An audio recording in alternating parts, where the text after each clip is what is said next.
Je veux revenir sur l'histoire de Agar et Sarai et Abraham un petit moment encore.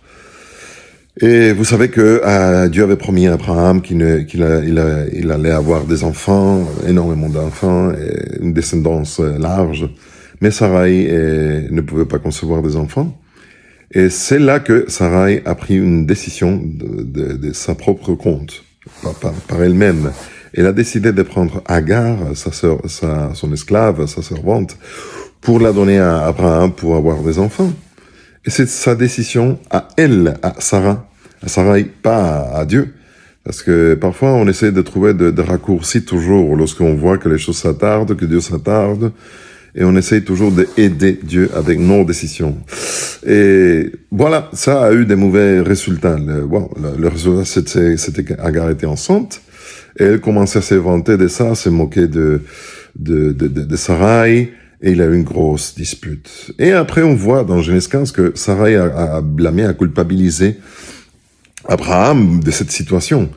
Et c'est faux, c'était la décision de Sarai, pas celle d'Abraham. Et de l'autre côté, je m'en doute fort qu'on peut dire qu'il y a eu une partie innocente. D'un côté, je pense que c'était la décision de Sarai qui était à l'origine de toute cette triste situation.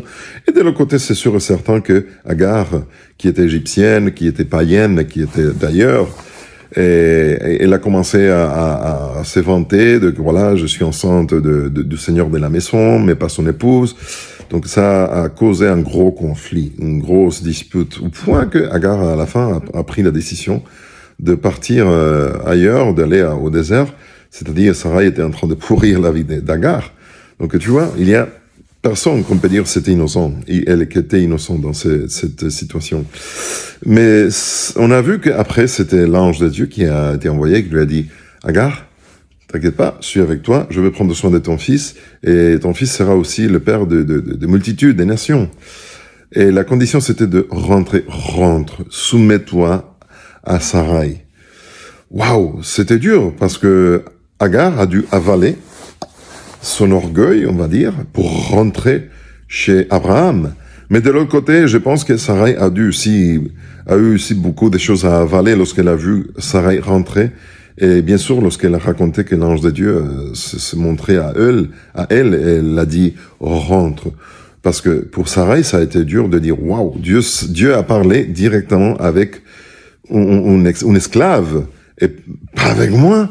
Mais elle est païenne, elle est égyptienne, mais je comprends rien. Donc elle a dû aussi avaler énormément de choses. Donc il y a eu une leçon d'humilité, pour les deux. Pour Agar d'un côté pour rentrer, et pour Sarai aussi de voir que Dieu a béni aussi Agar, malgré que Sarai pensait, ouais, elle est égyptienne, elle n'est pas du peuple choisi, on va dire, des élus, entre guillemets, ok?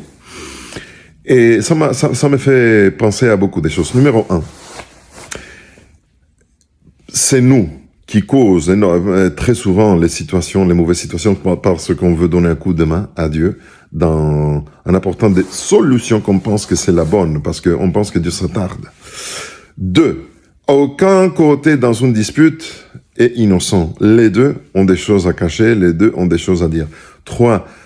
Dieu a béni quand même Agar, malgré qu'elle était païenne, égyptienne.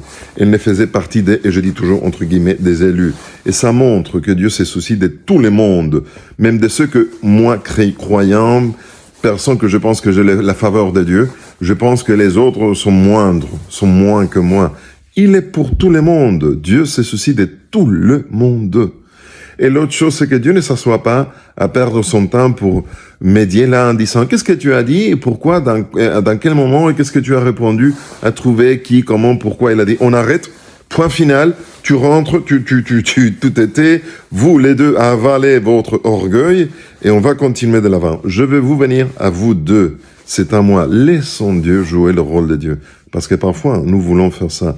Nous ne pouvons pas, il faut que nous vraiment intériorisons, ou nous apprenions cette leçon d'éviter de demander à Dieu, il faut que tu me rends justice, il faut que tu punisses une telle personne, il faut que tu... Et c'est pas les bons esprits, c'est pas l'esprit de Dieu qui est derrière ça. Les siens, c'est justement de bénir tout le monde. Bien sûr, il ne peut pas bénir tout le monde parce que pas tout le monde suit sa volonté. Mais quand même, il va essayer toujours de faire de son mieux pour attirer et toucher la vie de tous. C'est à lui et pas à nous de décider qui, comment et pourquoi.